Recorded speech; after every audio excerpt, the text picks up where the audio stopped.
Bueno, vamos a hablar de la segunda palabra, ¿sí? Y también está en Lucas, también está en el capítulo 23, pero está en el versículo 43.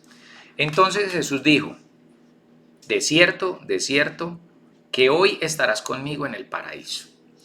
Bueno, alguna vez escuché una intervención me imagino que era un pastor, porque estas son las palabras que el Señor le dice a uno de los ladrones que se están crucificando en ese momento con él. Recordemos que la crucifixión era la manera más humillante, cruel, difícil en la que una persona era condenada por el Imperio Romano a morir, ¿sí?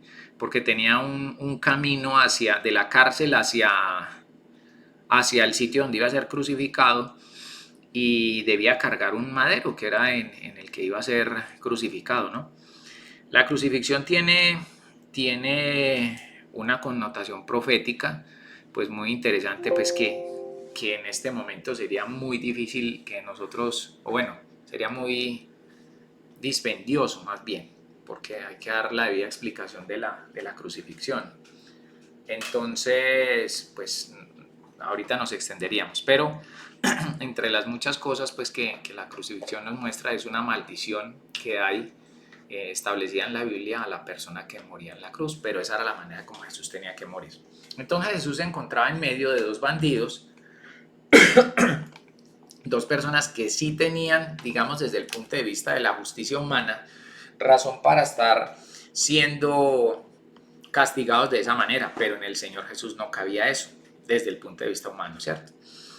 Entonces, lógicamente ellos encontrándose en esa situación, como muchos de nosotros, cuando nos encontramos en una situación difícil, la cogemos es contra Dios, ¿sí?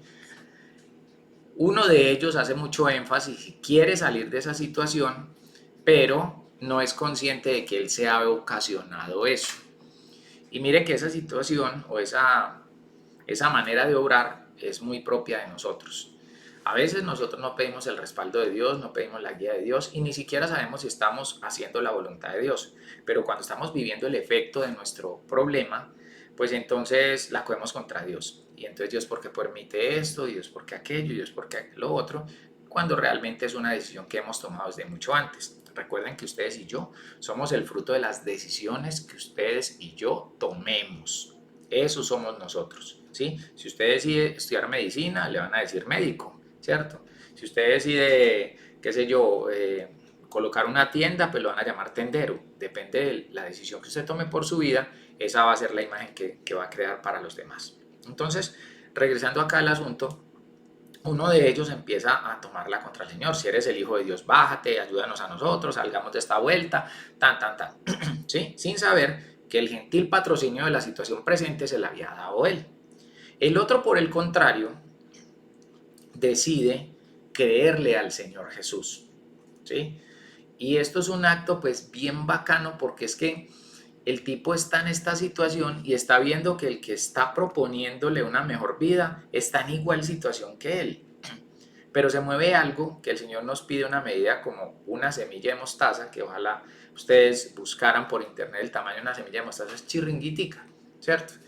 Y él cree en el Señor Jesús y le pide con fe que la salve de esa vuelta, pero que lo salve en una dimensión superior, ¿sí? O sea, el pensamiento de este es muy superior al pensamiento del ladrón anterior.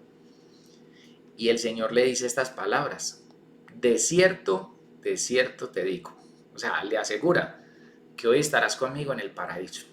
Entonces, volviendo con la historia que yo les dije que vi, el tipo nos recrea el hecho de que cómo sería este señor entrando al paraíso. ¿Cómo sería especial gente, digamos, haciendo la fila para entrar y viendo que él está allá diciendo, bueno, hermano, ¿usted qué fue lo que hizo en la vida para haber sido salvo? ¿Y a qué religión pertenecía, por ejemplo? Él, no, yo no pertenecía a ninguna religión. Ah, bueno, nos imaginamos entonces que usted tal vez haría buenas obras. Sí, ¿qué obras haría usted? No, de hecho yo era ladrón. Venga, hermano, ¿cómo así? Usted no pertenecía a ningún grupo y era ladrón, o sea, pecador reconocido. Y está acá, qué injusticia. Pero el tipo solamente manifiesta, mire, a mí Hubo alguien que me habló de la salvación y de que si me arrepentía de corazón, pues era salvo. Yo aproveché esa oportunidad y aquí estoy. Porque es que yo quiero decirles algo, a veces nosotros nos volvemos religiosos, pero no creyentes, ¿sí? Y lamento mucho decir lo que voy a decir porque orgullosamente pertenezco a un grupo cristiano, pero también quiero decirles que a veces las religiones es lo que ha hecho o ha generado el distanciamiento con el Señor Jesús. A veces nosotros estamos tan metidos en las religiones que nuestra manera de obrar, de vivir la vida, no genera un testimonio para que la gente se acerque al Señor. De allí que los amigos del paralítico tuvieron que bajar al paralítico por el techo, porque los seguidores, ojo, no los discípulos, sino los seguidores, interrumpían el paso del enfermo hacia Jesús. Y eso a veces pasa, ¿cierto? Hoy todavía pasa, que a veces los que nos damos a la tarea y nos creemos como de mejor pedigrí que las demás personas, y perdónenme la expresión, distanciamos y lo único que hacemos es no acercar, sino distanciar a las personas con relación al Señor Jesús. Usted lo único que tiene que hacer para salvarse desde la óptica del Señor es creer en Él y entregarle el corazón. Lo demás el Señor lo hará, ¿sí? Lo demás el Señor lo hará.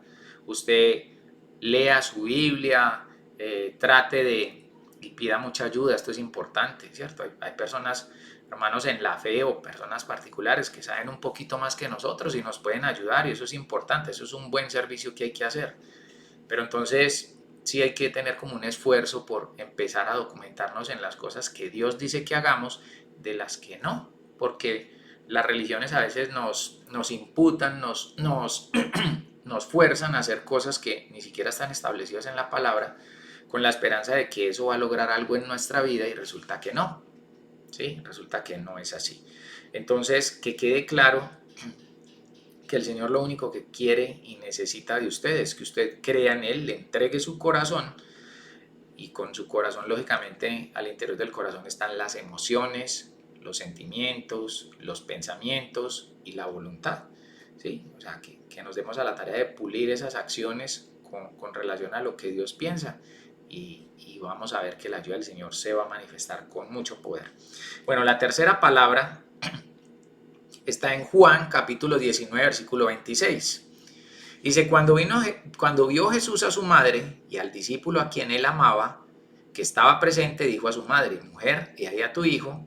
Después dijo al discípulo, he ahí tu madre. Y desde aquella hora el discípulo la recibió en su casa.